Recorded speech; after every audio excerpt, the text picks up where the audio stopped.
They said defying the council was political suicide. 3 days after Alpha King Paul publicly chose Sarah over centuries of tradition, the Stonewolf Dominion held its breath, waiting to see if their king would survive his own rebellion. Sarah stood at the tower window, watching dawn bleed across a kingdom that now knew her name. Not as the invisible archivist who catalogued their histories, but as the Omega the Alpha King had refused to surrender. The woman he'd killed for. The one he'd chosen over the crown itself. Visibility, she'd discovered, was its own kind of violence. "You haven't slept," Paul said from behind her. Sarah didn't turn. She'd felt him wake moments ago through the bond that wasn't quite. That golden thread connecting them, still incomplete, but growing stronger each day. "Neither have you." "I'm used to it." "That's not the comfort you think it is." She heard him move closer, felt the heat of him at her back. He didn't touch her. He'd been careful about that since the confrontation, as if afraid one wrong move would shatter whatever fragile thing existed between them. "The Northern Pacts sent messengers," Paul said quietly. "They want assurance that my decision hasn't compromised my judgment."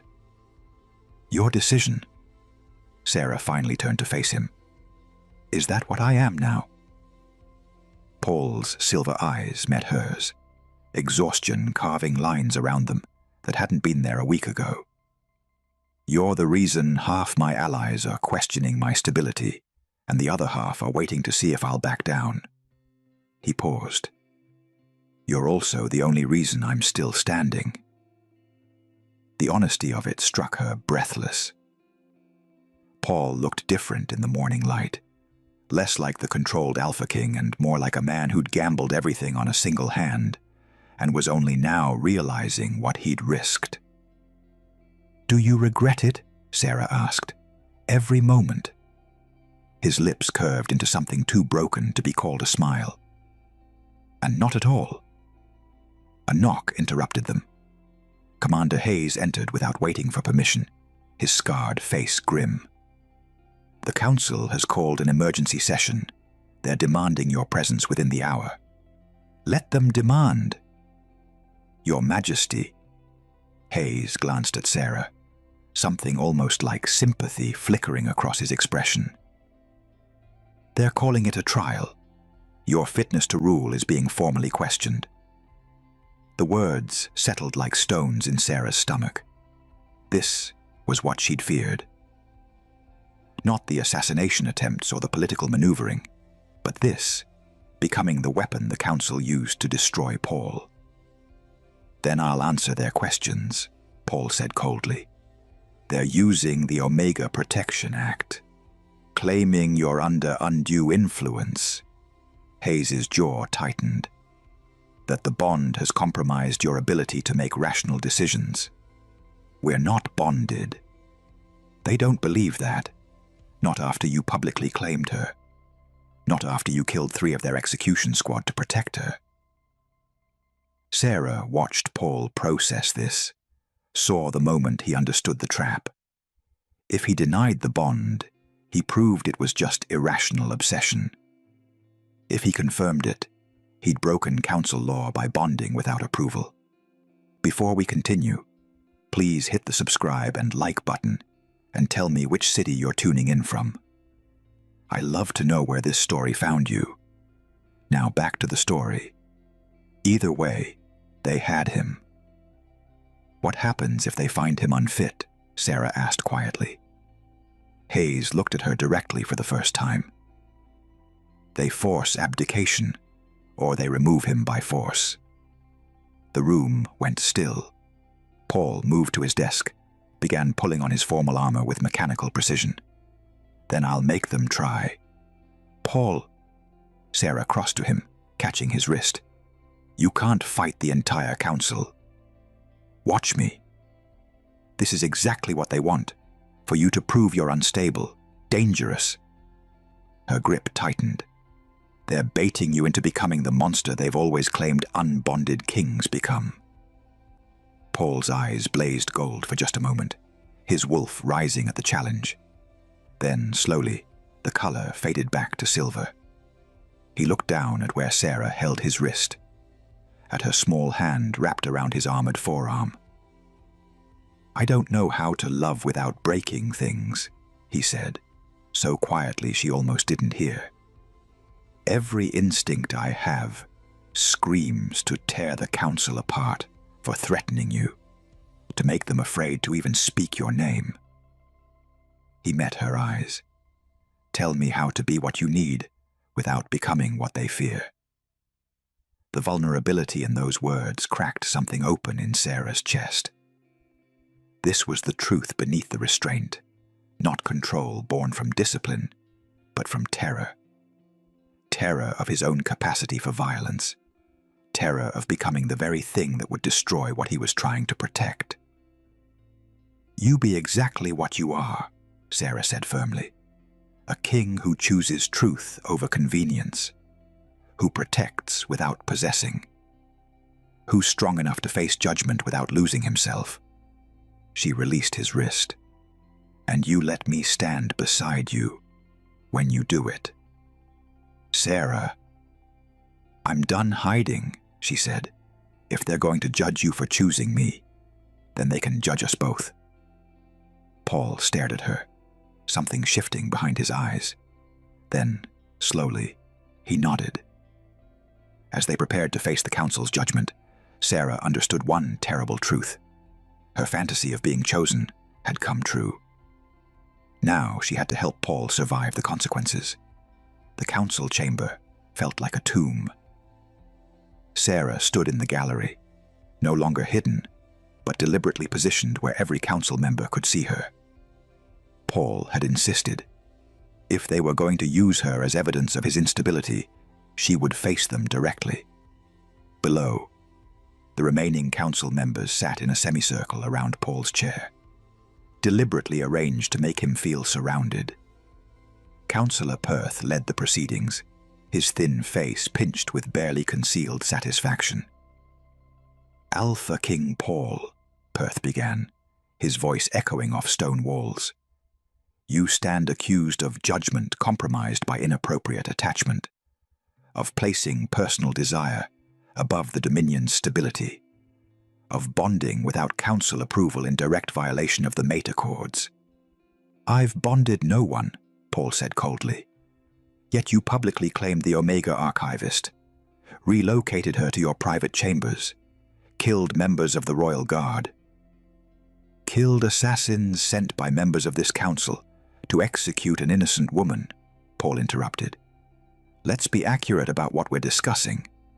Perth's jaw tightened. "Lady Vex and her co-conspirators have been dealt with, but their concerns about your attachment remain valid. An unbonded king is vulnerable to manipulation. The Omega may not have poisoned you, but her influence is equally dangerous." Sarah's hands clenched on the gallery railing. They were doing exactly what Paul had predicted, twisting protection into obsession, choice into weakness. "State your terms," Paul said flatly. "The council offers two paths forward." Perth gestured to a parchment before him. "First, you agree to take a politically approved mate from our revised list. The Omega will be relocated to a distant pack with generous compensation. Your relationship ends, your judgment is restored, and the matter is closed. And the second option, you step down as Alpha King, abdicate in favor of your cousin Marcus, who has agreed to uphold traditional mate selection protocols." Perth's eyes gleamed. "You may keep your Omega, but you lose your crown." The ultimatum hung in the air like poison. Sarah's breath caught. They were forcing him to choose, her or the kingdom. The exact trap she'd feared since the moment he'd first said her name. "There is a third option," Lady Marrow said quietly from her seat. The elderly councillor had remained loyal throughout the conspiracy, and her voice carried weight.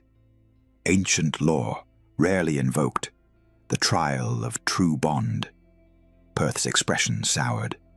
That law is archaic, but still valid. Lady Marrow met Paul's gaze. If a king claims a bond formed without council approval, he may prove its authenticity through the trial. If the bond is proven true, formed by genuine mate recognition rather than mere desire, the council must accept it. And if it's not proven, Paul asked, then you're deemed unfit to rule. Immediate abdication. Sarah felt the blood drain from her face. They weren't bonded, not fully. The connection between them was real, growing stronger every day, but it hadn't snapped into place. They hadn't completed the mating that would seal it permanently. How could they prove something that didn't technically exist yet? The trial hasn't been invoked in over a century, Perth protested. For good reason. It's barbaric. It's law, Lady Marrow said firmly, and it offers the only path where the king keeps both his mate and his crown, if the bond is genuine. Paul's eyes found Sarah's across the chamber. She saw the question in them, the fear. They both knew the truth. What existed between them was real, but incomplete, untested, born from choice rather than the mystical mate recognition the old laws described. How long do I have to decide? Paul asked, his gaze still locked on Sarah's. 3 days, Perth said, after which we vote on forced abdication. The session ended with formal dismissal, council members filing out in clusters of whispered conversation. Sarah remained frozen in the gallery until the chamber emptied, until only Paul remained below, staring at the chair that might soon belong to someone else. She descended the stairs slowly, each step feeling like a choice. They're going to force the bond, she said when she reached him. Make us prove something that should be private. Or they'll take the crown. Paul's voice was hollow. Everything I've built. Every reform I've fought for, gone. Then we refuse both options. Find another way. There is no other way. He finally looked at her, and Sarah saw the truth written in his silver eyes. The only path forward required them to complete the bond they'd been carefully, cautiously building. And they had 3 days to decide if they were ready to make that choice, or lose everything. Sarah couldn't sleep. She lay in the guest chamber Paul had given her, separate from his rooms, separate from everything, because even now he was careful about her choice, and stared at the ceiling as moonlight painted shadows across stone. 3 days. 3 days to complete a bond that should unfold naturally, slowly, when they were both ready. 3 days to prove something intimate and sacred to a council that saw it as political leverage. 3 days to choose between Paul's crown and their autonomy. The irony wasn't lost on her. She'd spent years fantasizing about being chosen. Now that choice was being used as a weapon against them both. A soft knock interrupted her spiraling thoughts. "Come in," she said, already knowing who it was. The bond that wasn't hummed between them, pulling like a tide. Paul entered quietly, still dressed despite the late hour. He looked exhausted, not physically, but in that deeper way that came from carrying impossible decisions. "I can't ask this of you," he said without preamble. "The bond, the trial, any of it." Sarah sat up. "You're not asking. The council is." "Then I'm telling you, we refuse." Paul moved to the window, his back to her. "I'll abdicate. Marcus can have the crown. We'll leave the Dominion. Start somewhere new where..." "Where what?" "Where you pretend you don't belong here." Sarah stood, crossing to him. "Where you abandon everything you've built because the council is weaponizing our relationship. Better than forcing you into a bond you're not ready for." "What makes you think I'm not ready?" Paul turned sharply. "Because I'm not." The confession hung between them, raw and honest. The bond is permanent, Sarah. Irrevocable. His jaw tightened. Once it snaps into place, there's no going back. My instincts, my wolf, my every possessive impulse, all of it amplified. Unbreakable. And I don't. He stopped, breathing hard. I don't know if I can be what you need once that happens. Sarah understood suddenly. This wasn't about the council or the trial, or even the crown. This was about Paul's deepest fear, that the bond would transform him into the kind of alpha who claimed rather than chose, who possessed rather than partnered. "What do you think will happen?" she asked gently. "I think I'll stop being able to give you space, stop being able to let you choose freely. I think the bond will make me—" He stopped again, struggling. Mating bonds make alphas territorial, possessive, everything I've spent 12 years controlling. Or, Sarah said carefully, it will make you feel safe enough to finally stop controlling so hard. Paul's eyes snapped to hers. "You think the bond will make you a monster," Sarah continued, moving closer. "I think you're afraid it will prove you've always been human. That restraint isn't what makes you good. Choice is. And the bond won't change that. You can't know that." "You're right. I can't." She stopped just in front of him. "But I know you asked permission before touching me in the archives. I know you pulled your wolf back after killing to protect me. I know you've given me 17 chances to see your humanity before I ever saw your crown." Paul's hands clenched at his sides. "What if I lose that? What if the bond makes me forget how to ask?" "Then I'll remind you." Sarah reached up slowly, giving him every chance to pull away, and placed her hand over his heart. "That's what the bond is supposed to do, isn't it? Make us stronger, together than we are alone. The council will make us perform it like a spectacle, prove it's real, submit to their judgment. I don't care about the council." The words came out fiercer than Sarah intended. "I care that you're standing here, terrified of becoming something you could never be. I care that we're letting them turn something sacred into a political weapon." Paul covered her hand with his, pressing it more firmly against his chest. "Tell me the truth. If we had all the time in the world, if there was no council, no trial, no ultimatum, would you choose this? Choose me?" Sarah met his silver gaze without hesitation. "I chose you the moment I locked that archive door. Every choice since has just been following through." Something shifted in Paul's expression. Not quite relief, but the beginning of it. "Then we do it our way," he said quietly.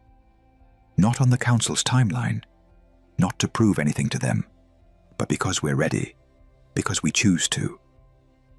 And if that means losing the crown," Paul's thumb brushed across her knuckles, "then I finally learn what I've always been too afraid to discover, that some things matter more than power." Outside, the moon hung heavy over a kingdom holding its breath. Inside, two people finally stopped running from the bond they'd been building all along. They had 3 days, and for the first time, Sarah believed they might actually be enough. The attack came at dawn on the 2nd day. Sarah woke to alarm bells and the thunder of boots on stone. Not the organized rhythm of guard rotations, but the chaos of genuine crisis. She was already reaching for clothes when Paul burst through her door, Commander Hayes at his heels. "Get dressed, quickly." Paul's voice was clipped, controlled, but Sarah felt his wolf pressing close to the surface through their incomplete bond. "We're moving you to the inner vault." "What's happening?" "Alpha Damien of the Blackridge Pack has crossed our borders with 300 warriors." Hayes was checking weapons with practiced efficiency. "He's demanding an audience with the king. Says he has terms." Sarah's blood went cold. Terms for what? Paul and Hayes exchanged a look, the kind of weighted silence that spoke louder than words. For you, Paul said finally. He's offering protection. Claims the council has proven incapable of managing the Omega question, and he's willing to take responsibility for your situation. The careful phrasing didn't hide the truth. Alpha Damien wasn't offering protection. He was offering to claim her himself, removing Paul's distraction and positioning himself as the rational alternative to an unstable king. That's convenient timing, Sarah said, her mind already racing. 2 days before the trial of True Bond. Almost like someone told him exactly when to strike. Perth. Hayes spat the name like a curse. Had to be. He's been conspiring with Blackridge for months. We found correspondence in Lady Vex's quarters, but couldn't prove Perth's involvement. Now we can. Paul's jaw was set, his eyes flickering between silver and gold. Damien wouldn't risk an incursion without council backing. Perth must have promised him something, territory, trade rights, or... Me, Sarah finished. He promised I'd be available once you were forced to abdicate. The room went silent. Paul's control cracked visibly, his hands clenching, shoulders tensing, that dangerous stillness that preceded violence. I will burn Blackridge to ash before I let him touch you. Your Majesty, Hayes said carefully. That's exactly the response they're counting on. If you march out to meet Damien while emotionally compromised, they'll use it as proof of instability. The council will vote for forced abdication before sunset. Then what would you have me do? Hide while a rival pack invades my borders and demands my... Paul stopped himself, breathing hard. Your what? Sarah asked quietly. Paul's eyes met hers, and she saw the word he couldn't say. Mine. The possessive claim that terrified him, the instinct he'd spent 12 years suppressing. The Omega under my protection, he said instead, the careful phrasing costing him visible effort. Sarah felt something shift inside her. Not fear, but clarity. She'd spent her entire life being careful. Being invisible, letting others decide her fate. The council wanted to use her as leverage. Damien saw her as a prize. Even Paul, despite his best intentions, was trying to protect her by hiding her away. None of them were asking what she wanted. No, Sarah said firmly. Both men turned to stare at her.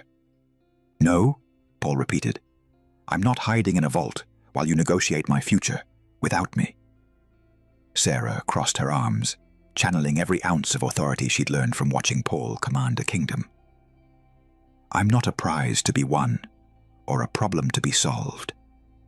I'm the person at the center of this conflict, and I deserve to face it directly. Sarah, if Damien gets his hands on you, then you stop him. But you don't do it by treating me like something fragile that needs to be locked away. She moved closer to Paul, feeling his wolf recognize hers even through the incomplete bond. You said I was dangerous. You said I just didn't realize it yet.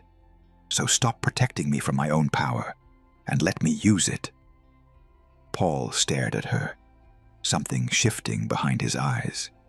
Recognition, maybe.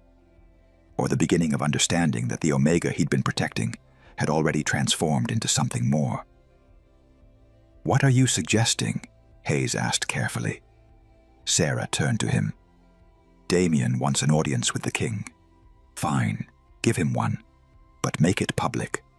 Council present, witnesses everywhere. Let him state his terms in front of the entire Dominion. She looked back at Paul. And let me be the one to refuse him. That's incredibly dangerous, Hayes said. So is hiding. Sarah's voice didn't waver. They're using me to destabilize Paul's rule. So I'm going to be the one who proves he's not compromised. by standing beside him with my own voice, my own choice, my own power. Paul was quiet for a long moment, studying her face as if seeing her for the first time. Then, slowly, something like pride flickered across his expression. "You're not someone to protect from power anymore," he said quietly. "You're someone to protect with power." "Finally," Sarah said. "He understands." Outside, an enemy army waited at the gates, believing an Omega would be their path to victory. They were about to learn otherwise. The confrontation with Alpha Damien lasted less than an hour. Sarah had stood before the assembled court, council, guards, visiting dignitaries, and Damien himself, and spoken with a clarity that surprised even her. She refused his protection. She refused the council's interference. She stated, clearly and publicly, that she chose to stand beside Paul not because she was compelled, but because she wanted to. Damien had left empty-handed, his political maneuvering exposed for what it was. Perth had been formally charged with conspiracy. The council's power had fractured visibly, but the trial of true bond still loomed. One day remained. Now, as night fell over the Stonewolf Dominion, Sarah stood in Paul's private chambers and finally understood what she wanted. "You don't have to do this tonight," Paul said quietly. He stood by the window, giving her space even now. "We have until tomorrow evening. We can wait." "I don't want to wait." Sarah's voice was steady. "Not because the council demands it. Not because we're running out of time.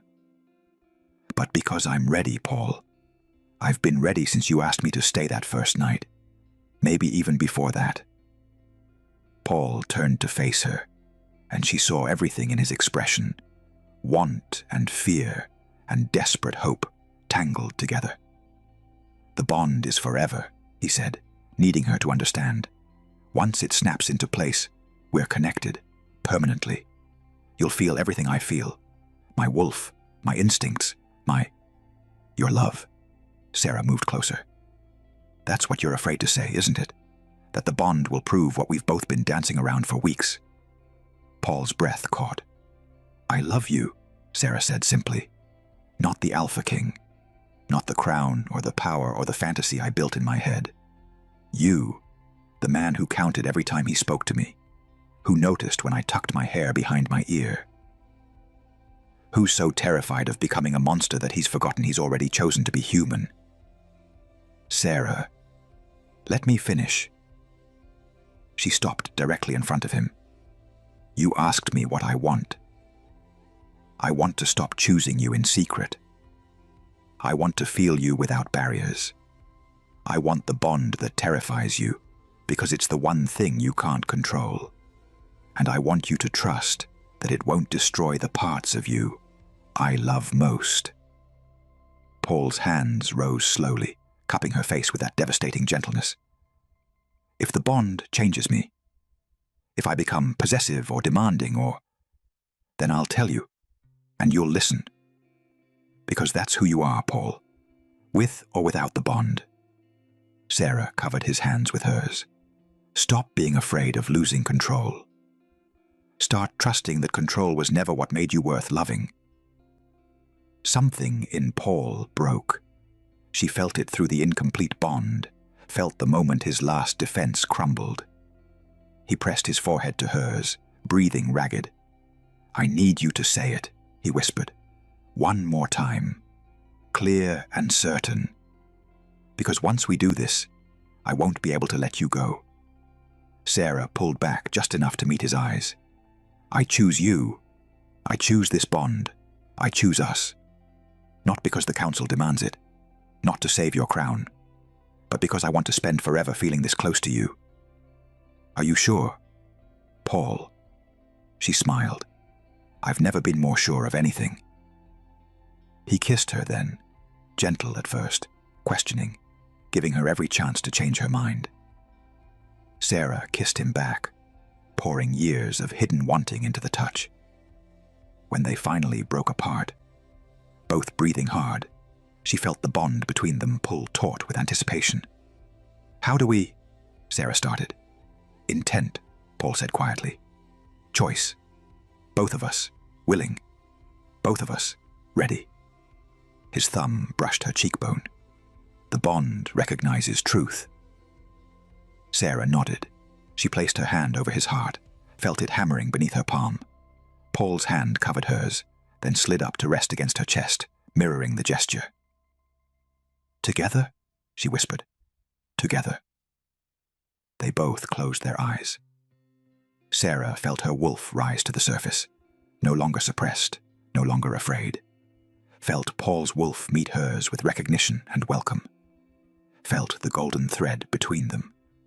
That connection they'd been building since blood in the archives, since firelight conversations, since every small moment of trust. And then, with devastating simplicity, the bond snapped into place.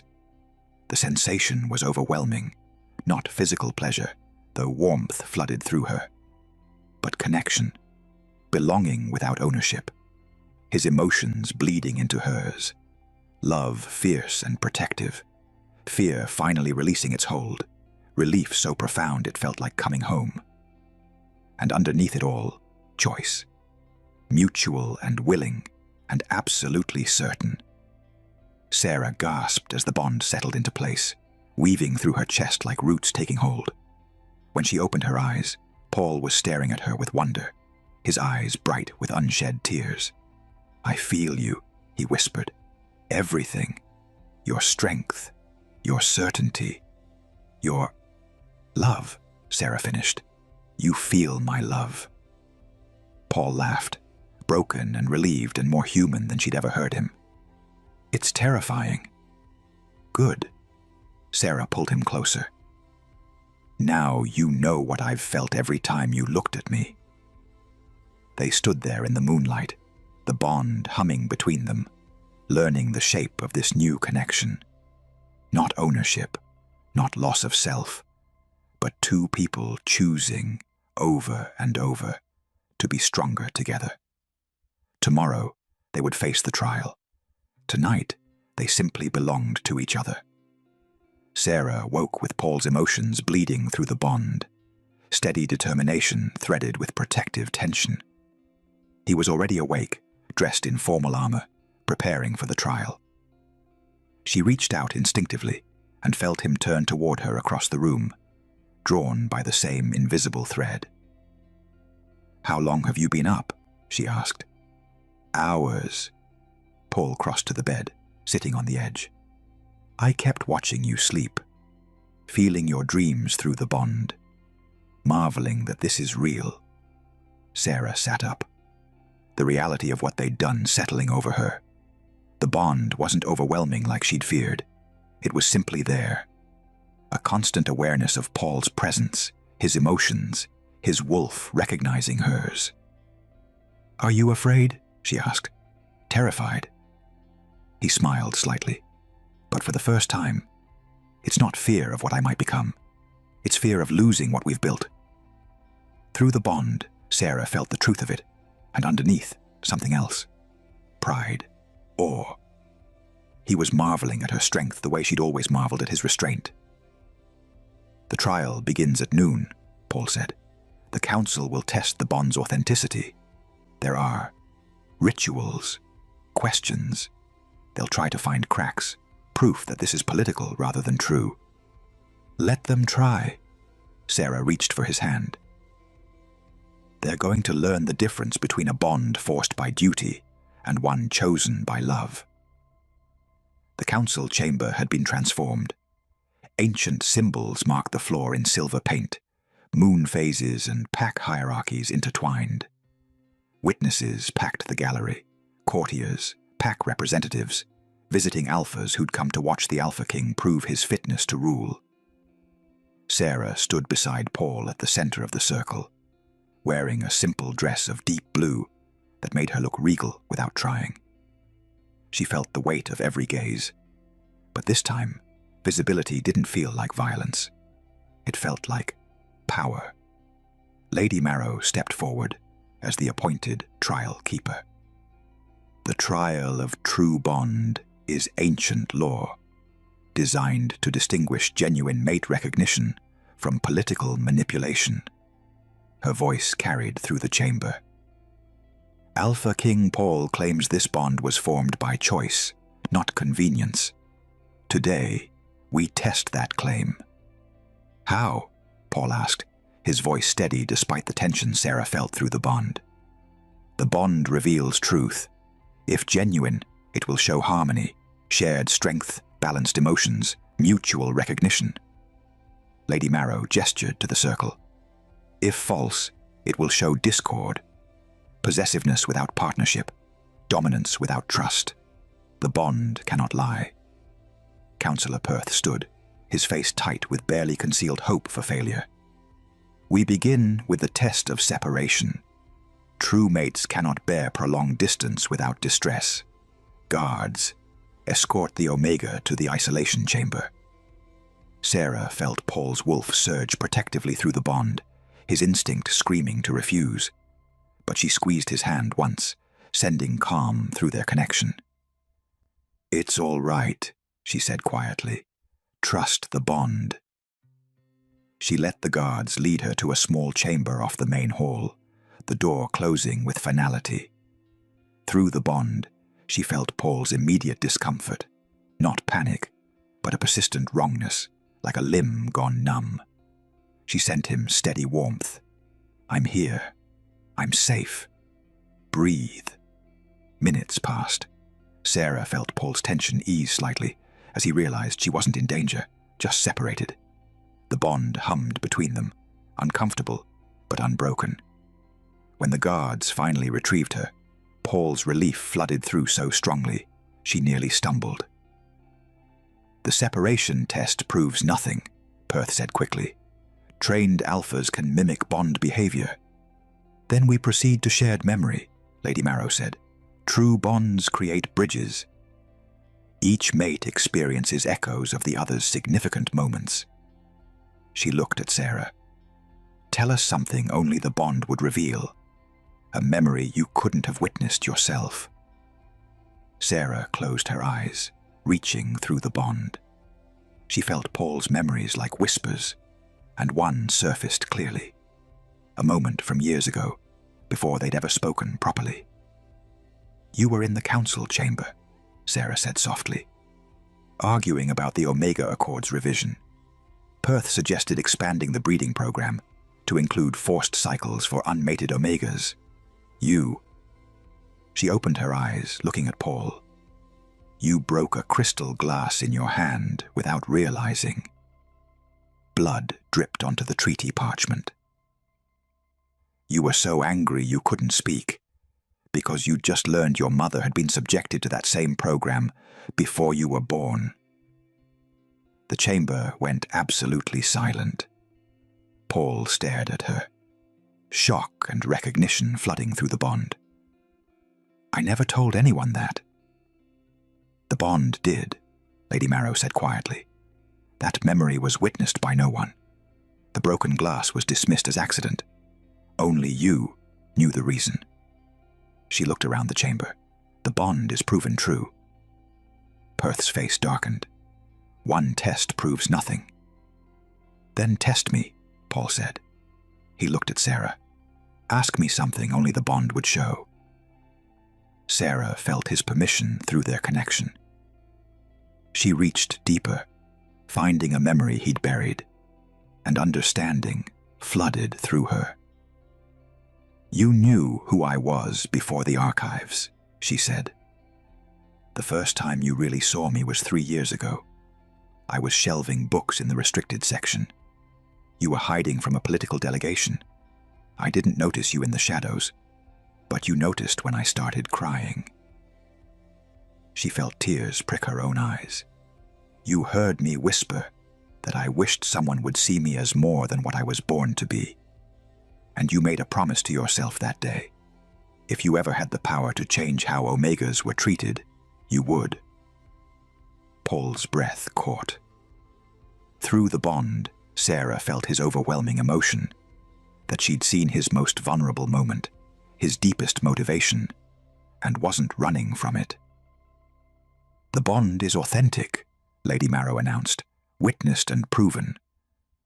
The crowd erupted, some in approval, others in protest. But Sarah barely heard them.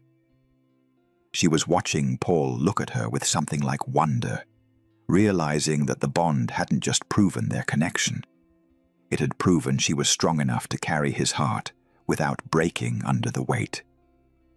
The people began whispering a new title, one not granted by council decree, but earned through presence: Queen. The celebration of the proven bond lasted less than 3 hours. Sarah was in the council antechamber, accepting cautious congratulations from pack representatives, when Commander Hayes burst through the doors, his face grim. "Alpha Damien is back," he said without preamble. "With reinforcements. 800 warriors now.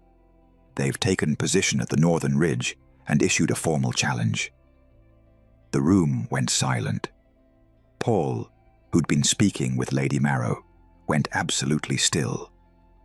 Through the bond, Sarah felt his wolf surge forward, not with fear, but with cold, lethal calculation. "A challenge?" Paul's voice dropped to that dangerous register Sarah recognized.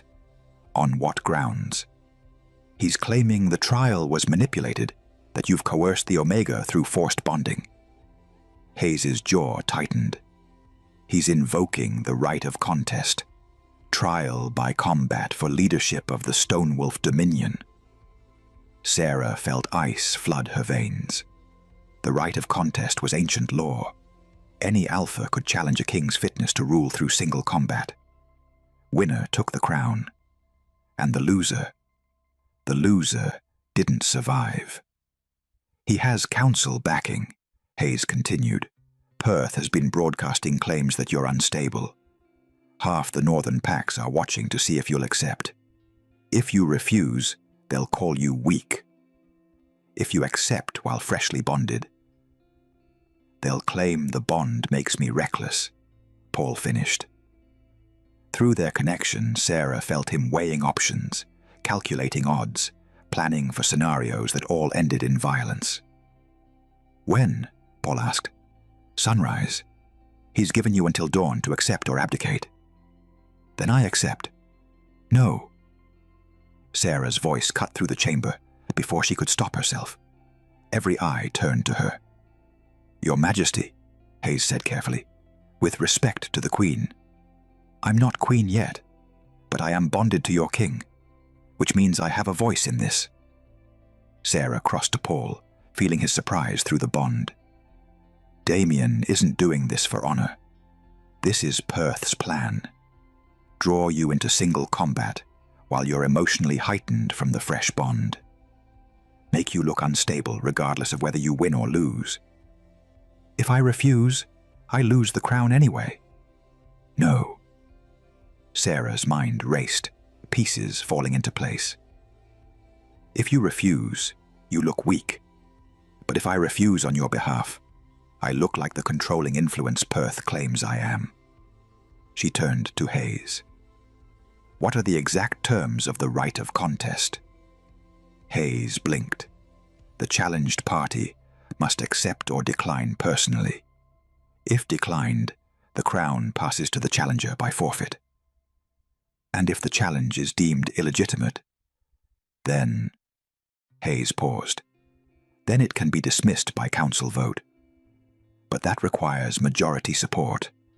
And with Perth's faction is smaller than it was yesterday," Lady Marrow interjected. She'd been listening quietly, but now stepped forward. The proven bond changed opinions. "Several council members who questioned your fitness now see the trial results as validation." "How many?" Sarah asked. "4 confirmed votes against the challenge. We need 6 for majority." Sarah felt Paul's attention sharpen on her through the bond. He was watching her strategize, seeing her not as someone to protect, but as a partner in this chess game. "Then we don't fight Damien," Sarah said. We expose him. Hayes, the correspondence you found between Perth and Blackridge. It proves coordination, doesn't it? Proves this challenge was planned before the trial even concluded. Yes, but circumstantial evidence won't. It will if we make it public. Sarah's voice grew stronger. Call an emergency council session. Before dawn, present the evidence. Force Perth to defend his conspiracy in front of the same witnesses who just watched us prove our bond was true. Paul was staring at her with something like awe through the bond. You want to turn this into a political battle instead of a physical one. I want to win without you having to kill someone to prove a point. Sarah met his eyes. Damien is a symptom. Perth is the disease. Cut off the head, and the challenge collapses. And if the council doesn't vote in our favor, Paul asked, then you fight at dawn. But at least we'll have tried diplomacy first. Sarah felt her wolf rise to meet his through the bond. You've spent 12 years proving you're more than just violence. Don't let Perth force you back into that box. Through their connection, Sarah felt Paul's internal struggle, the instinct to meet challenge with dominance warring against the trust, to let her lead this fight her way. Finally, he nodded. Call the session. The council convened at midnight, furious at the irregular timing, but unable to refuse. Sarah stood beside Paul as Hayes presented the evidence. Letters, payment records, testimony from captured conspirators. Perth's defense crumbled under scrutiny. When Lady Marrow called for the vote, Sarah held her breath. All in favor of declaring Alpha Damien's challenge illegitimate and born of conspiracy. 6 hands rose, then 7, then 8. Majority achieved. The challenge is dismissed, Lady Marrow announced. Alpha Damien will be informed that his right of contest is denied on grounds of council manipulation. Any further aggression will be considered an act of war against the Dominion. Through the bond, Sarah felt Paul's fierce pride mixing with relief. He caught her hand, squeezed once. You just saved my kingdom without a single drop of blood, he sent through their connection. Our kingdom, Sarah corrected, and I learned from the best. Sometimes restraint is the most powerful weapon we have. By dawn, Damien had retreated. The war was won before it began. And Sarah realized she'd finally stepped into the role she'd been building toward all along, not as the Alpha King's weakness, but as his greatest strength. The council restructuring took 3 weeks. Sarah spent them learning what it meant to be not just bonded, but publicly recognized as Paul's partner in ruling. The title Queen had started as whispers, but it grew, pack representatives using it naturally, courtiers bowing with genuine respect rather than obligation, Omegas from across the Dominion sending letters asking if the rumors were true. Had one of their own really changed everything? Now, as Sarah stood in the grand hall, watching Paul address the assembled council, newly reformed, with Perth's conspirators removed and loyalists elevated, she understood the weight of what they'd accomplished. The Omega Accords are hereby dissolved, Paul announced, his voice carrying absolute authority. No Omega will be held in council trust. No Omega will be distributed as political currency. Their choices are their own, protected by law. The declaration sent ripples through the hall. Some pack alphas looked relieved. Others looked uncertain. Their power structures built on traditions now crumbling.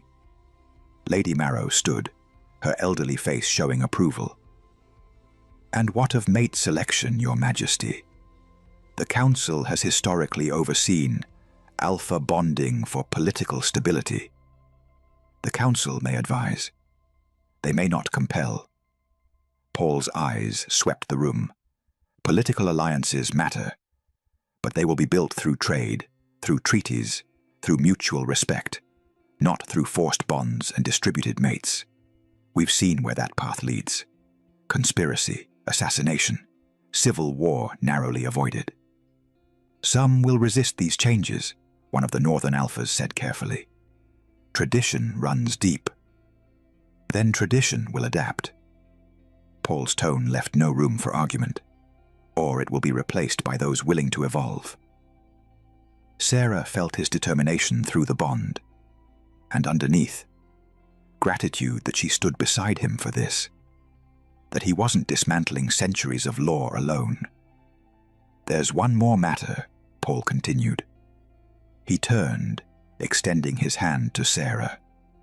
The position of queen has been vacant for 12 years. Today, that changes. Sarah's heart stuttered as she took his hand, stepping forward to join him at the center of the hall. Sarah has proven herself through the trial of true bond.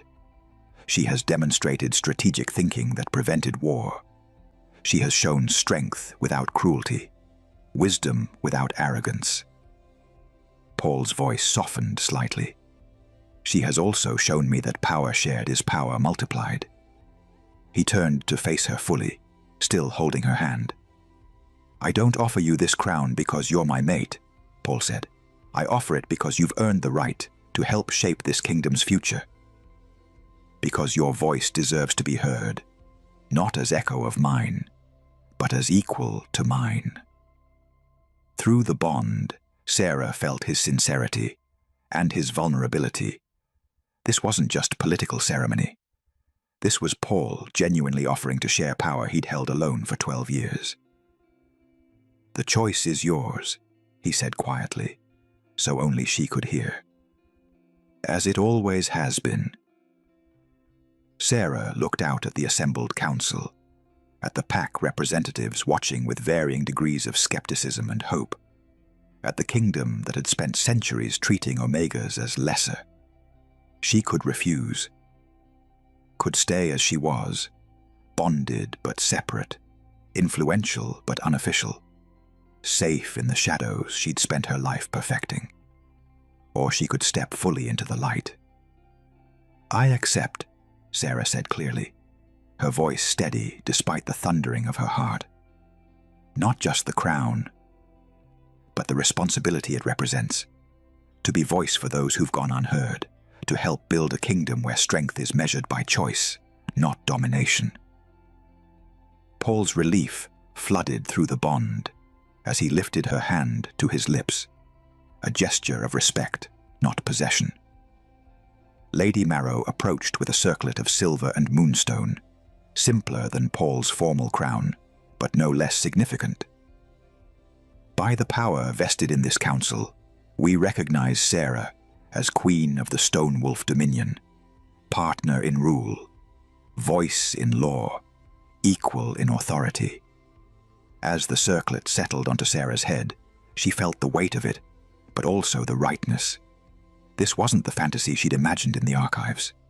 This was better, real, earned. The hall erupted in acknowledgement, not universal approval, but acceptance. The kind that came from witnessing transformation rather than having it forced upon them. That evening, Sarah found Paul on their private balcony, staring out at the kingdom that was now officially theirs to rule together. Regrets? He asked as she joined him. About which part? The bond, the crown, completely upending centuries of tradition. Any of it. Sarah leaned into his side, feeling his arm come around her automatically. Through the bond, she felt his contentment, that rare peace he'd been searching for his entire reign. None, she said honestly, though I suspect the hard part is just beginning. Probably. Paul pressed a kiss to her temple. But at least we face it together. Below them, the Stonewolf Dominion stretched into twilight, a kingdom being reborn through choice rather than force, through partnership rather than domination. Sarah had once feared visibility would destroy her. Instead, it had given her the power to help rebuild a world where no one else would have to hide what they were to survive. Ready for tomorrow? Paul asked. Sarah smiled, feeling the bond hum with shared purpose between them. With you, always. 6 months after the trial of true bond, Sarah woke to sunlight streaming through the tower windows and Paul's arm draped across her waist. Through the bond, she felt him surface from sleep, contentment bleeding into awareness, followed by that gentle surge of love that still took her breath away, even after all this time. "You're thinking too loud," Paul murmured against her shoulder. "I'm not thinking anything." "Liar. I can feel you planning something through the bond." He propped himself up on one elbow, silver eyes warm with amusement. "What is it this time? Another council reform? Expanding the Omega education program? Convincing me to attend that treaty dinner with the Western Pax?" "I was actually thinking," Sarah said, turning to face him, "how strange it is that this feels normal now."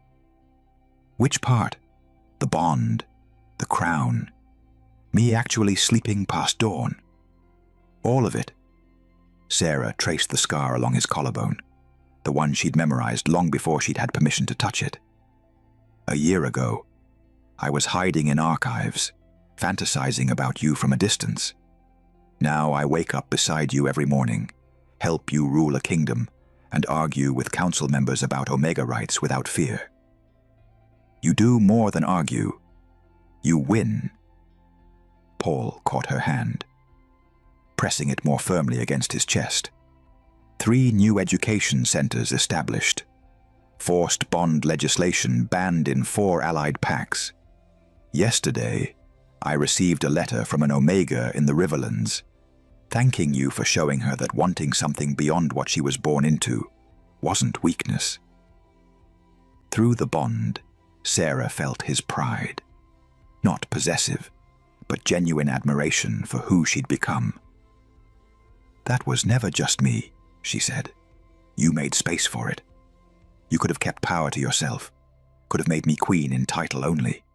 Instead, I discovered that sharing power with someone I trust doesn't make me weak.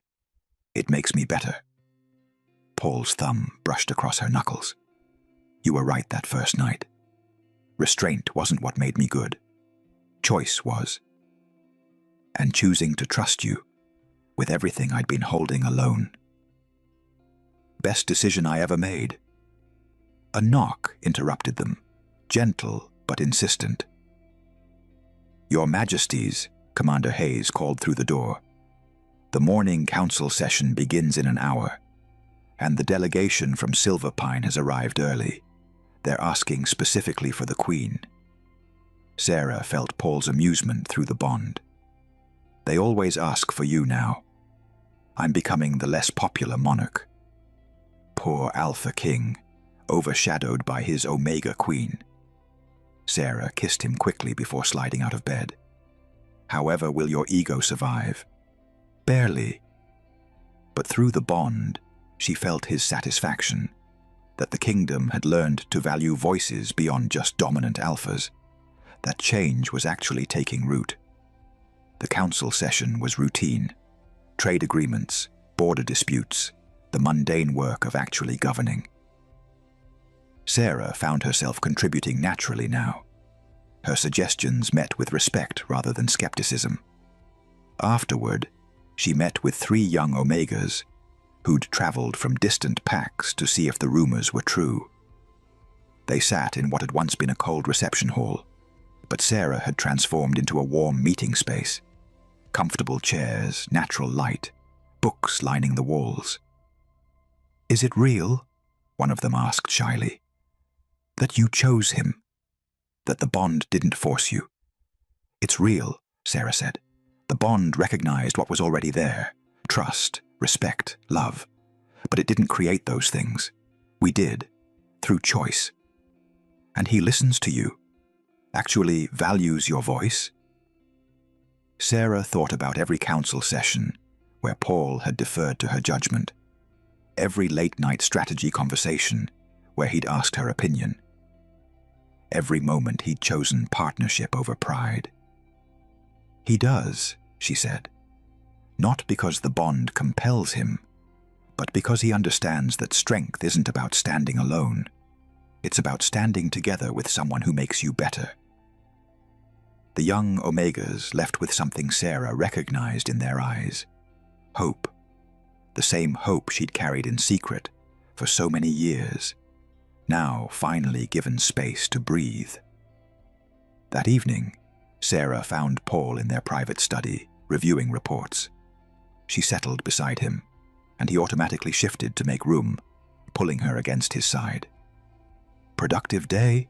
he asked. 3 more packs are considering Omega education reforms. The Silver Pine delegation wants to establish a trade agreement that includes protection clauses for unbonded Omegas. Sarah leaned her head on his shoulder. "We're actually changing things, Paul. You're changing things. I'm just trying to keep up." Through the bond, Sarah felt his honesty, and underneath, that deep contentment that came from finally becoming the king he'd always wanted to be. Not isolated and controlled, but connected and human. "Do you remember what you said that first night?" Sarah asked. "That you didn't know how to love without breaking things." "I remember." "You were wrong." She tilted her face up to meet his eyes. "You didn't break anything. You built something better than either of us could have created alone." Paul's hand cupped her face, thumb brushing her cheekbone with that devastating gentleness. "You taught me that. You taught me the difference between control and connection, between restraint and trust. And you taught me that fantasies can become real, just not in the ways we imagine." Sarah smiled. "Better, deeper, more complicated and infinitely more worth it." Paul kissed her then, slow and thorough and full of promise. When they finally broke apart, both of them were smiling. Outside, the moon rose over the Stonewolf Dominion, a kingdom being rebuilt through choice rather than force, through love rather than law. Sarah had once feared her fantasy would destroy her. Instead, it had taught an alpha king how to be human, and in learning to love without fear, they'd shown an entire kingdom that the strongest bonds were the ones freely chosen. Paul ruled the kingdom, but Sarah ruled the part of him he'd never let anyone see, the part that chose gentleness over dominance, partnership over possession, love over power. And in the end, that choice changed everything. The end. They said the Alpha King feared nothing, but he learned to fear losing her, and in that fear found the courage to become something more than just a king. He became hers, and she became the queen who showed a kingdom that strength and choice could exist together. If this story touched your heart, drop a comment below. Your support shapes what I create next. Don't forget to subscribe for more tales, where restraint becomes power, and love is always a choice worth making.